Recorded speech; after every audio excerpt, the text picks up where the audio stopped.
LECP Info, liberté d'expression, culture et paix. Ubwisanzure mu bitekerezo, umuco n'amahoro. Bienvenue, welcome. Ikaze kuri mwese ku mbuga zacu. Au nom de l'Assemblée générale, j'ai l'honneur de donner la parole au président de la République démocratique du Congo, qui va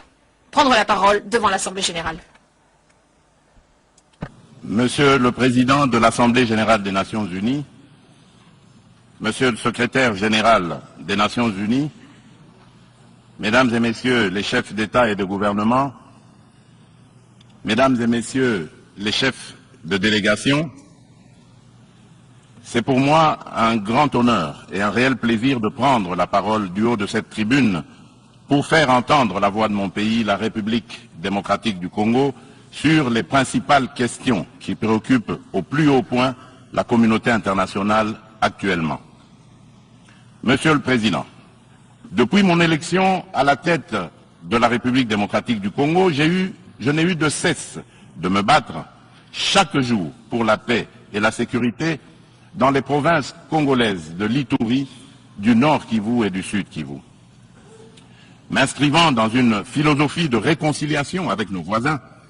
je n'ai ménagé aucun effort pour rassurer les chefs d'État des pays limitrophes et restaurer la confiance entre nous, notamment par la concertation permanente sur des questions d'intérêt commun, la conclusion d'accords de coopération sécuritaire et de partenariat économique et la réalisation de projets de développement pour nos populations respectives. En dépit de ma bonne volonté et de la main tendue du peuple congolais pour la paix, certains de nos voisins n'ont trouvé mieux que de nous remercier par l'agression et le soutien des groupes armés terroristes qui ravagent l'Est de la République démocratique du Congo. C'est le cas actuellement du Rwanda qui, au mépris du droit international, de la charte de l'ONU et de l'acte constitutif de l'Union africaine, a une fois de plus non seulement agressé en mars dernier la République démocratique du Congo par des incursions directes de ses forces armées, les RDF, mais aussi occupe des localités de la province du Nord Kivu par un groupe armé terroriste interposé, le mouvement du 23 mars, dit M23, auquel il apporte un soutien massif, tant en matériel de guerre qu'en hommes de troupes. Et comme pour défier la communauté internationale, le M23, avec le soutien de l'armée rwandaise, a même abattu un hélicoptère de la MONUSCO et tué 8 casques bleus, commettant ainsi un crime de guerre. Je dénonce, en ce lieu emblématique de la vie internationale, avec la dernière énergie, cette énième agression dont mon pays, le Rwanda, sous couvert d'un groupe terroriste dénommé le M23. Monsieur le Président, l'implication du Rwanda et sa responsabilité dans la tragédie que vivent mon pays et mes compatriotes des zones occupées par l'armée rwandaise et ses alliés du M23 ne sont plus discutables, dès lors que plus d'une fois, aussi bien les groupes d'experts dûment mandatés par l'ONU et le mécanisme conjoint de vérification élargie de la conférence internationale sur la région des Grands Lacs, la CIRGL, que des organisations non gouvernementales humanitaires et des droits de l'homme crédibles les ont établis dans des rapports documentés et objectifs à la limite du scientifique. Pour éclairer la communauté des nations et mettre fin aux sempiternelles dénégations des autorités rwandaises,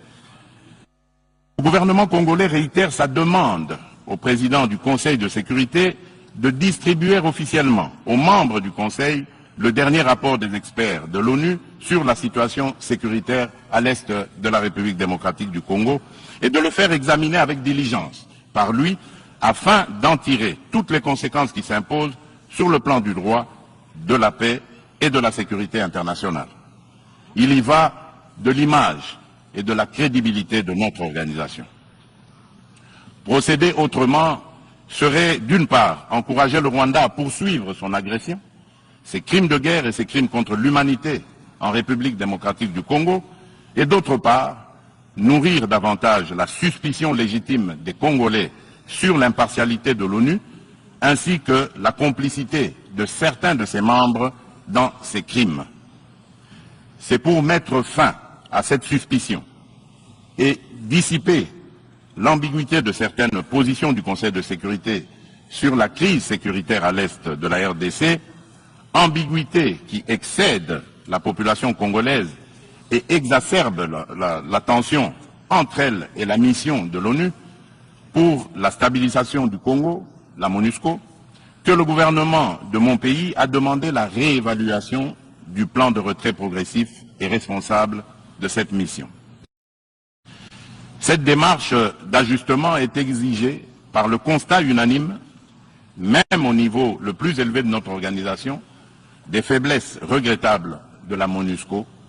ce qui affecte certainement l'efficacité et la légitimité de l'action de l'ONU en République démocratique du Congo. La réévaluation du plan de retrait de la MONUSCO ne peut par conséquent nullement remettre en cause les relations entre mon pays et notre organisation. Quoi qu'il en soit, je réaffirme haut et fort à cette tribune de la plus haute instance internationale de gestion des affaires du monde, la détermination du peuple congolais et de ses dirigeants de défendre toujours, jusqu'au sacrifice suprême, l'intégrité territoriale,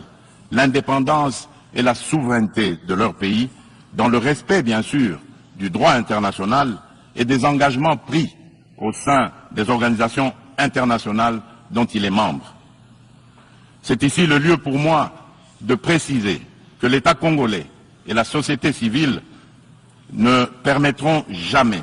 à quiconque de tenir le discours de la haine tribale, ethnique et raciale ou xénophobe dans notre pays. La Constitution de la République et les lois congolaises interdisent un tel discours et le sanctionnent sévèrement. Nul ne peut donc prétexter de ce discours imaginaire pour justifier des aventures criminelles au Congo, diviser les Congolais et fragiliser l'unité nationale à laquelle tous mes compatriotes tiennent. La République démocratique du Congo n'est pas et ne sera jamais génocidaire. De même, je soutiens que la prétendue collaboration que certains officiels congolais entretiendraient avec les opposants rwandais des forces démocratiques pour la libération du Rwanda, les FDLR, dont se servent les dirigeants rwandais pour justifier les agressions répétées de la RDC, est un alibi qui n'est corroboré par aucun fait avéré sur le terrain. En effet, les FDLR ont été décapités et réduites à néant par les forces armées de la République démocratique du Congo, les FARDC, en étroite collaboration avec l'armée rwandaise dans le cadre des opérations conjointes menées il y a quelques années. La République démocratique du Congo a en outre rapatrié plusieurs éléments des FDLR et leurs familles. Dès lors, les Congolais se demandent de quel FDLR parle-t-on? Quel est le mètre carré du territoire rwandais occupé par ces fantomatiques FDLR? À quel lieu précis du sol rwandais a-t-on jamais vu un jour un soldat congolais? Quoi qu'il en soit, la République démocratique du Congo reste disponible pour toute action répressive contre tout groupe armé qui tenterait de troubler la paix et la sécurité dans un pays voisin et dans la région des Grands Lacs. Monsieur le Président, le peuple congolais demande aux Nations Unies, à l'Union africaine, aux communautés régionales africaines et démocratiques du Congo, de ne plus se fier aux dénégations éhontées des autorités rwandaises et de contribuer plutôt au rétablissement de la sécurité, à la construction d'une paix durable et à la création de conditions nécessaires à une coopération fructueuse dans la région des Grands Lacs et pour le bien de tous. À cet effet, il est nécessaire de voir ceci. 1. Rendre effectif le retrait immédiat du M23 des localités occupées, le retour des déplacés congolais de ces localités à leur domicile et la cessation sans condition du soutien de l'armée rwandaise à ce groupe terroriste, selon l'esprit et la lettre de la feuille de route de Luanda, convenue entre la République démocratique du Congo et le Rwanda, des déclarations successives du Conseil de sécurité de l'ONU, du Conseil de paix et de sécurité de l'Union africaine, de la Communauté d'Afrique de l'Est, la CAE, et de la Communauté pour le développement de l'Afrique australe, la SADC. 2. Multiplier les pressions sur le Rwanda et le M23, dont les dirigeants sont du reste sous sanction de l'ONU, et montrer plus de fermeté à leur égard pour qu'ils respectent les positions prises par les organisations internationales précitées. 3. Appuyer la poursuite du processus de paix de Nairobi, les discussions de Luanda entre la République démocratique du Congo et le Rwanda, et le déploiement de la force régionale de l'Afrique de l'Est, dont le statut et les règles d'engagement viennent d'être signés le 8 septembre dernier à Kinshasa, successivement par le gouvernement congolais et le secrétariat général de la CAE, d'une part, et d'autre part, par les FARDC et le commandement de cette force régionale. 4. Encourager le président honoraire du Kenya, le président Uhuru Kenyatta, et le président de l'Angola, de la République d'Angola, Joao Lourenço, médiateur de la CAE et de l'Union africaine dans la crise sécuritaire en République démocratique du Congo, à poursuivre leurs bons offices. 5. Lever tout obstacle à la restructuration par la République démocratique du Congo de ses forces armées et de défense, à la montée en puissance de celles-ci, pour mieux remplir ses missions régaliennes, notamment par la levée pure et simple de toutes les mesures restrictives de l'acquisition d'équipements militaires, la forme édictée par le Conseil de sécurité de l'ONU.